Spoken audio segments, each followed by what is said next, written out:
Good morning, ladies and gentlemen, boys and girls, dudes and dudettes. It is the 29th of December. It is 10:30, and that can only mean one thing. It is FPL, all things fantasy league, all things Premier League, all things fantasy talk this morning. We're doing a show at 10:30 because this is my one for the rest of the week till come on Monday. When I'll do some more fantasy Premier League talk early on Monday. That's right, and we'll do something around about sort of 10:30ish again on Monday. But this is part 25 Fantasy Premier League, and we are talking all things game week 18, which finished, didn't it, on Friday? The last game being Arsenal versus Ipswich.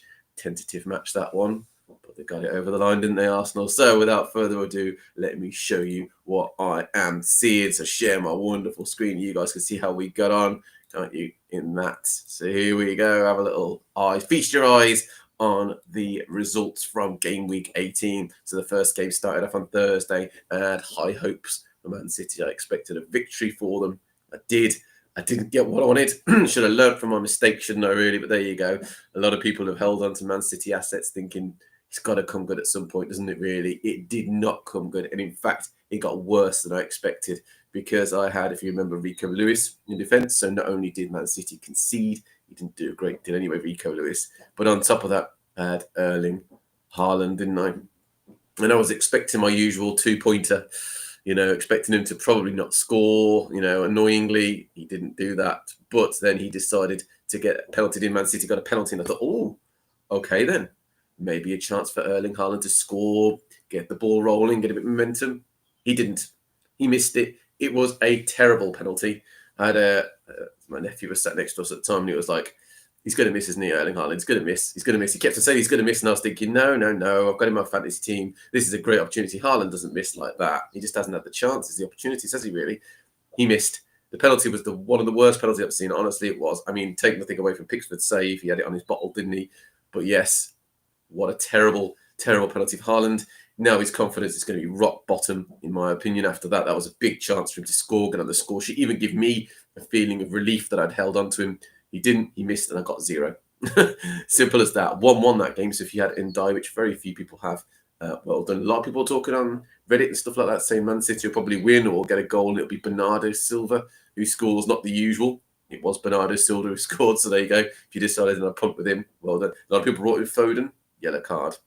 Not great from him. So he would have got a 1 pointer for that one. But yes, otherwise, I wasn't happy with the Man City game. That was the first match.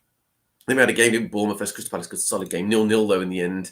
A lot of people brought in Hussein, didn't they? He got a 5-pointer because he got a yellow card.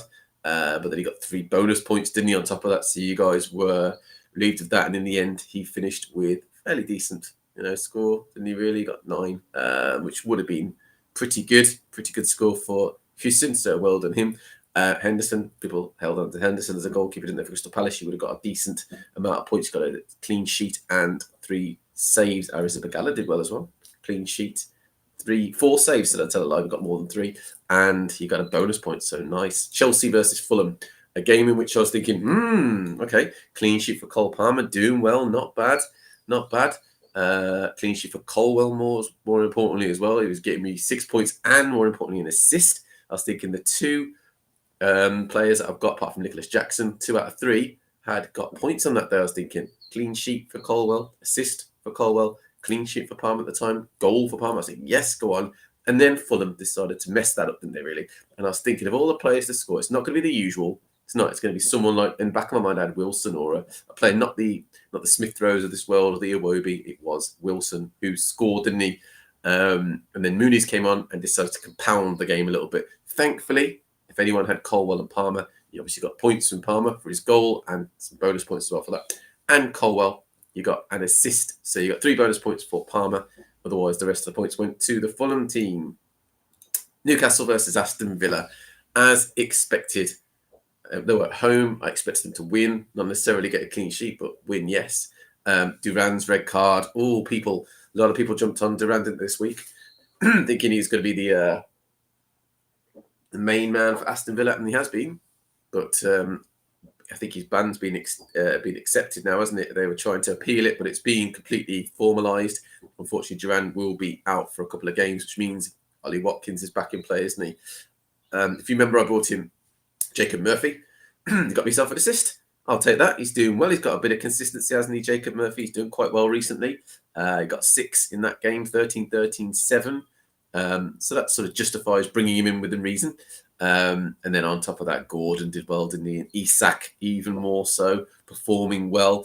If you've got Joelinton, Gordon or Isak in your team, you would have got the bonus points from that. For everything else, you've got yourself some clean sheets, haven't you, if you've got the defence side of things. So well done. A lot of people have Hall, don't they? Burns, another player they've got in. Livermenta maybe on the other side. Forest versus Spurs. I expected Spurs to do something in this game. They did not expect to at least get a goal or something along those lines. Not even that. And in fact, they conceded, which meant that all of their clean sheets wiped out. But Nottingham Forest had clean sheets, didn't they? Yes, they did. Wow, good performance from them. Alango and Gibbs White. Gibbs White's done quite well recently, hasn't he? For Nottingham Forest, back in form. Has been providing a little bit, hasn't he? There you go. In the last few games, he's got a goal and an assist against United, got an assist against Aston Villa, did do a great deal against Brentford, but then again back against Spurs with an assist. So if you've got Gibbs White, well done you. I had Dragusin in my team. He was benched. And I also had Brent Johnson, who was benched as well. Both of them played. So yes, but Dragusin has picked up an injury, so I do need to keep an eye on that. He finished 86 minutes of the game. Not surprised he picked up an injury because Spurs have no defenders, have they? Everyone's injured. So, again, if you've got Nottingham Forest defenders, well done you. Murillo especially, though he got a yellow card, got 3 bonus points for his performance. Sells, the goalkeeper, 4 saves and a bonus point. Did really, really well for Forest. They are flying, aren't they, at home? Southampton versus West Ham. Decent performance from Southampton, but West Ham snuck it in the end, didn't they, really? The biggest news and issue with that one is Fabianski, for me personally, got injured.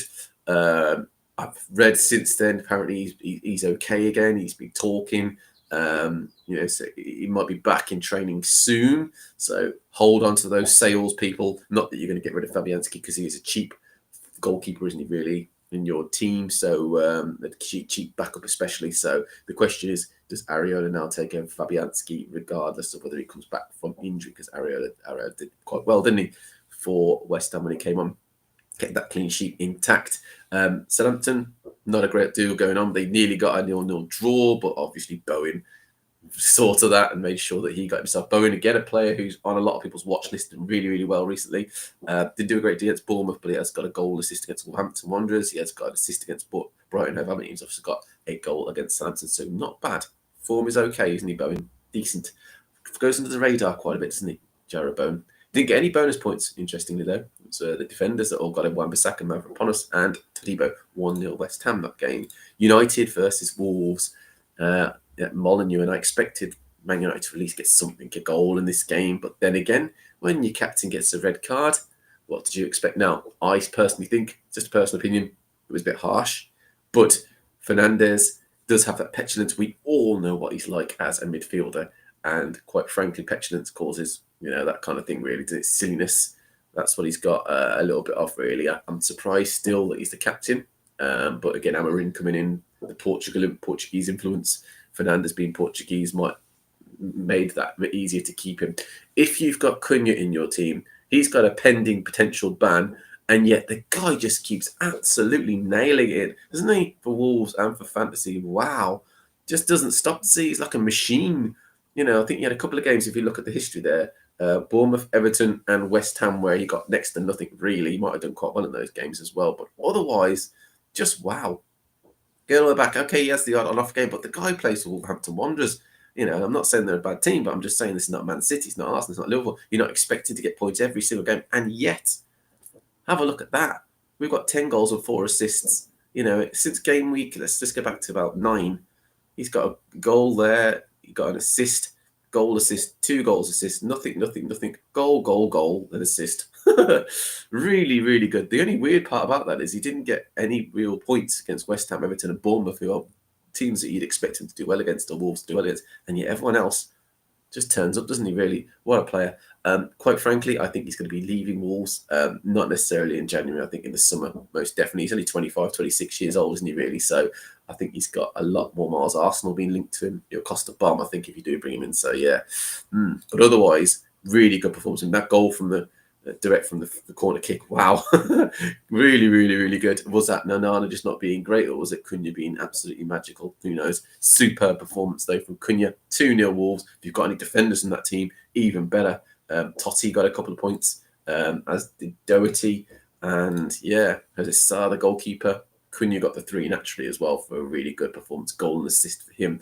Finished that game with a juicy 12 points. Very nice indeed. United assets. I was looking, remember, at Euro, and I was looking at Martinez. I'm pleased to held off on that one. Liverpool, Leicester, disappointed that Liverpool conceded so early on, didn't they? You know, Jordan I was shocked, everyone at Anfield, with that goal. You know, I lost my clean sheet for Gomez, and everyone else probably did as well. Trent would have lost it. Alisson would have lost it. Robertson would have lost his clean sheet, wouldn't he? And Virgil van Dijk, all those players losing clean sheets across the board. So yes, Gomez unfortunately lost. And on top of that, he also got me a yellow card, which is fantastic. Thank you, Gomez, for finishing the match with basically next to no points hardly at all. He ended the game with 1, didn't he? If you guys have got Mo Salah, he scored in the end, didn't he? And I was thinking, is he going to get involved in this game? Is he? I mean, he was always really, really dangerous, but didn't technically score.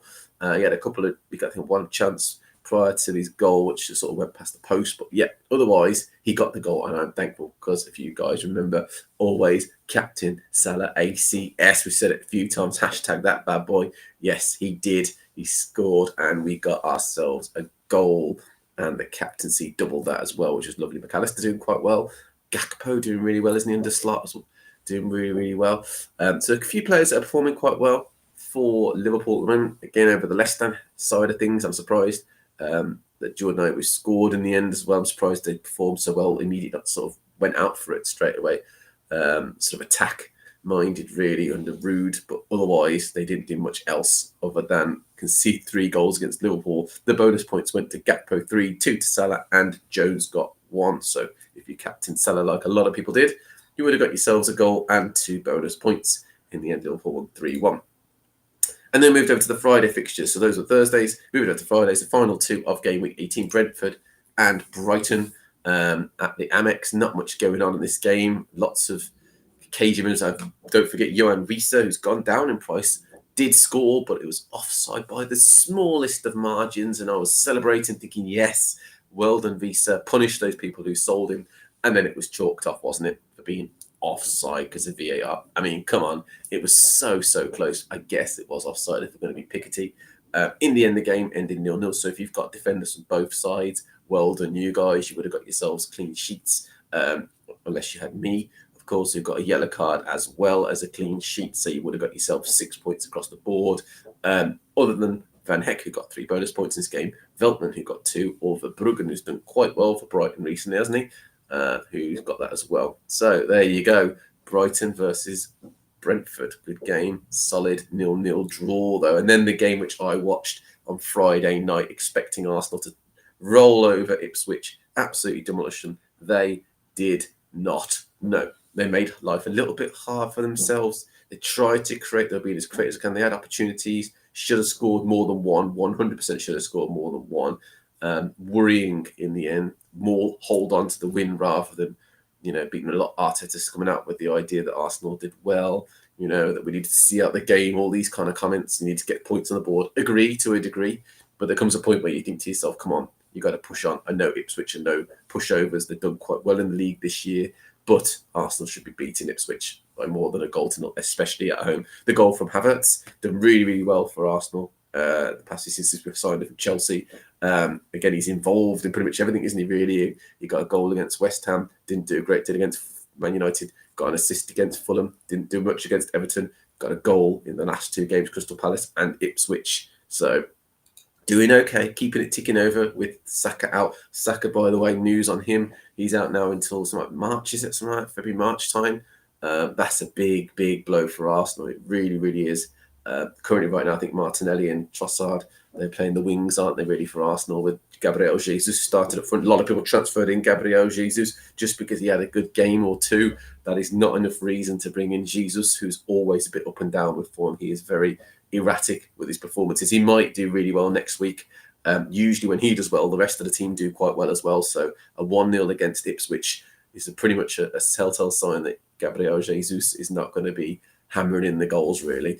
I personally, looked at players like that. I went without, but it's one of these things that you've got to keep an eye on, the Arsenal assets, and just see what they do for the next few weeks, especially now the news with Saka being out for a long time is going to affect the way they perform, isn't it, going forward? So a 1-0 Arsenal Ipswich in that game. If you've got Jurriën Timber, I know a lot of people have Jurriën Timber as their Arsenal defender or their Arsenal coverage in defence. You got yourself 3 bonus points. Well done. Havertz got 2 and Saliba got 1. I wonder if Jurriën Timber's this year's Arsenal's go-to in terms of assets. I personally have David Raya. He was a set and forget at the start of the season, and I think it will remain that way, purely because I'm looking at Jurriën Timber as the ship sailed a little bit on that one. He's no longer a cheap way into the Arsenal defence necessarily, with Raya costing me, 5.5 million. If I want to play around with things, we do have a new wild card coming up, don't we? Our second one after the new year, we'll be able to use that. So I'm intrigued about that, but to use it so soon, I think is a bit of a mistake, just to bring in someone like Jurriën Timber or, a player like that. So I have my Arsenal coverage. He got me a clean sheet. That's all you can really ask for from an Arsenal defence. So I think anything else is bonus. Save points maybe as well. If you've got any of the Ipswich defenders or any kind of assets, get rid. Or make sure you have him on the bench. I know Greaves plays. He's someone I'm definitely looking at, maybe for Kwanzaa, who I've got as a 3.9 like straight swap, just so I've got a starting defender. But if you've got Timber, well, then you've got 3 bonus points. You've got Havertz, you've got 2, and Saliba got you 1. So a lot of people have those players in their teams. So the big reveal, and I'll slowly go up and up and up and up and up so you guys can see what happened with my team. There you go. Ta-da. So first and foremost, I'm minutely happy because I beat the average points. That's what I try to do every single week. I know it's not particularly great. Why are you just targeting that sort of things? Why are you just looking to beat the average points? I beat it by 2. Technically speaking, I made some transfers, though I made 2. So I'm actually below the average this week if you think about taking the -4 off that I used. My team is as it is there. Raya got me 6 points. Obviously, a clean sheet for Arsenal. Did well. Would have liked to have done better, Arsenal, but you get what you get with them. Gomez disappointed me a little bit with Liverpool. Firstly, getting that yellow card, which was needless. So needless. A lot of my defenders get such needless yellow cards. And he got one. Not only that, but obviously Jordan Ayew scored for Crystal Palace. Jordan Ayew scored for Leicester. Get the team right. He did used to play for Crystal Palace, mind you. Jordan Ayew scored for Leicester, Denise. So that sort of wiped out the clean sheet for all the Liverpool assets. Colwell, assist. Thankfully, he got something. He got an assist, didn't he, for Chelsea. Their clean sheet was wiped out, though, wasn't it? So he ended up with 4. Better than 2, which is what I would have otherwise got. Lewis got me 2. Man City just keep getting 2s in terms of defenders, or even less than that. They just need to sort themselves out. Obviously, Guardiola's saying all the right things, like they're going to come out well and they're going to start performing soon. Where was that a few weeks ago?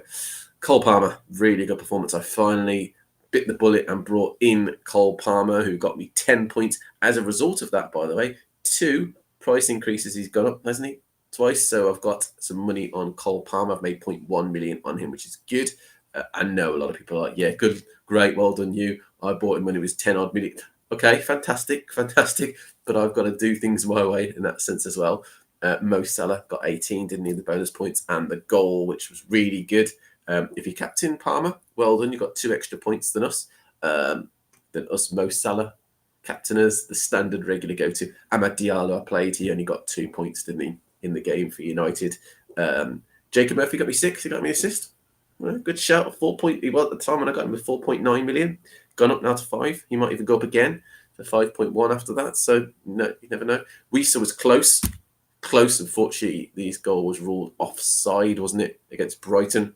Wisa against Brighton. So 2 points hanging on to him for now. Not quite ready to kick him out, but the price drop that we had previously did affect the sell price on him, so I'm going to have to keep him now anyway. Nicholas Jackson didn't score. He didn't do much for Chelsea in their game, but I think he's to hold. However, eyes on game week 19 with him, because this is the last week that all those yellow carders, the players that are on that borderline yellow card that have accumulated this certain amount, one more for him and he's banned. So needs to get through the next match without being booked. And then Haaland, the biggest disappointment of this or that weekend, that game week 18. He was missing his penalty.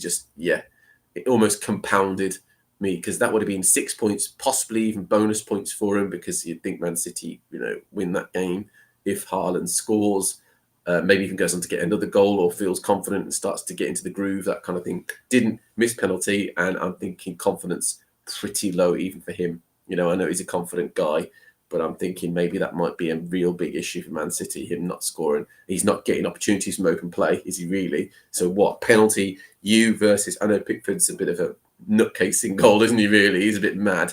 And he puts you off, but come on, Haaland probably scored against Pickford many times before in the past.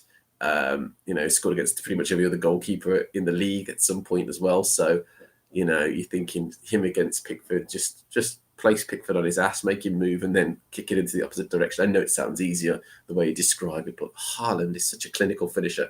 It wasn't clinical. It was everything other than that. It's been like that for a while now. If you look at the history of Erling Haaland, quite frankly, it was disappointing.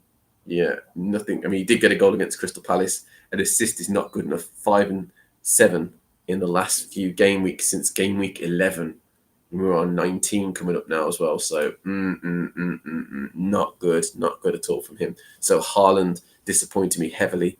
So that basically was the team 6-1-4-2, 6-2, 18 for the captaincy, 10, 2, 2, and 0 on the bench. We had Fabianski, who got injured, didn't he? But he got 2 points from that game. Brennan Johnson got 2 as well. He actually played the majority of the minutes, played the whole 90 against Nottingham Forest, against his former club. He was kicked about a bit by Nottingham Forest, jeered every time he got the ball. That's fair enough. He was playing against his old team. Drago Sim, he's potentially injured. He got 1 point because of a yellow card, played 86 and got injured after that point. And Kwanzaa, as expected, got 0 points. So definitely want to keep an eye on Gerald Kwanzaa in terms of going out of the team at some point, probably a wild card jobby. The price predictor for today, let's have a quick look at it for the next few minutes before we finish this part. Cunha, going to go up. Isak, going to go up. Gakpo, going to go up. Jacob Murphy, my man, go up. He's going to make me some money, actually. Jacob Murphy, 5.1 he'll be. Gabriel, Arsenal's defender, he's going to go up. Gordon did well previously in the last few matches, going to go up. Iwobi apparently going to go up as well. Bruno Fernandes going to go down because of that red card. Vardy injured, going to go down. Smozic's going to go down. And Nana from United going to go down potentially. Smith Rowe down, but he's injured. Ivan Nielsen down because he's not playing very well at the moment for Bournemouth. Longstaff down. Dawson down as well for Wolves potentially. Let's have a look who's on page 2. Lots of downs. Whether this actually happens is a different matter. Mitoma down, James down, Jaros down, Van den Berg down, Neto, Todibo going down, Darwin, Steele, Willock, Wolfenden, Matson, Bentley, Ward, and Nana, Anderson. For Fulham, that would be lovely if he goes down 4.1. And then the last few, we're looking at Veltman, Bogard, Bender, Dunk, potentially going down, though he did well the other day. Konza, Winks, Stone Larson, and Lavia. So keep an eye on that tonight, people, because it will be interesting to see who goes up and who goes down in price. Yes, Mikalenko's getting close to going up as well. Gabriel Jesus. So yes, I'll be keeping an eye on the players that I've got in the team. If you want to know who went up and down today, though, the answer is Salah went up in price. But hey, I think a lot of people have got him anyway. Palmer went up in price again. A lot of people have got him. Son increased. Sar's a good punt actually for Crystal Palace. Though, how does Eze affect his performance? Rodgers went up again on the back of a good performance, but has he done much since then? Pickford has gone up. Is that purely because he saved the penalty against Hart? No, it's not really. He's done really well in the last few weeks, hasn't he? Henderson went up as well in price. Down went De Bruyne, down went Xerxes, down went Ganechu, João Pedro. A lot of people brought in João Pedro, didn't they? Thinking he was going to be a cheap third striker or even a second striker for them.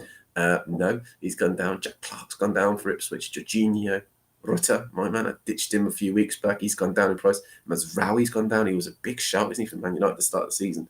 But he's gone down since then. Kelleher has gone down, as has Sangare and Slicker. So interesting price changes, that one. So yes, very, very interesting to see those bits and bobs. But as you can see, I finished that game week on 53. I wonder how you guys finished. Be interested to let me know. As always, I'm on all of the socials. I'm on Facebook, AJP85-channel. I'm on X, AJ1985P. And I'm on Twitch, A_J_P_8_8_5, and YouTube, which is where all the videos go after I've streamed them, like this one. AJ Hardy 85. Like, subscribe, and share. And make sure you follow people. Do follow. That's right. We can be special friends. You know we can. Comment, guys. Don't just DM, don't just check out the thing. Send a comment and we'll have a chat. All things fantasy, all things football, all things Premier League. Doesn't have to necessarily be about fantasy, but it'd be nice if it is. We can talk about our teams. I can give you some tips. You can give me some tips that you're probably looking at my team and going, probably don't need much tips. Get out Haaland.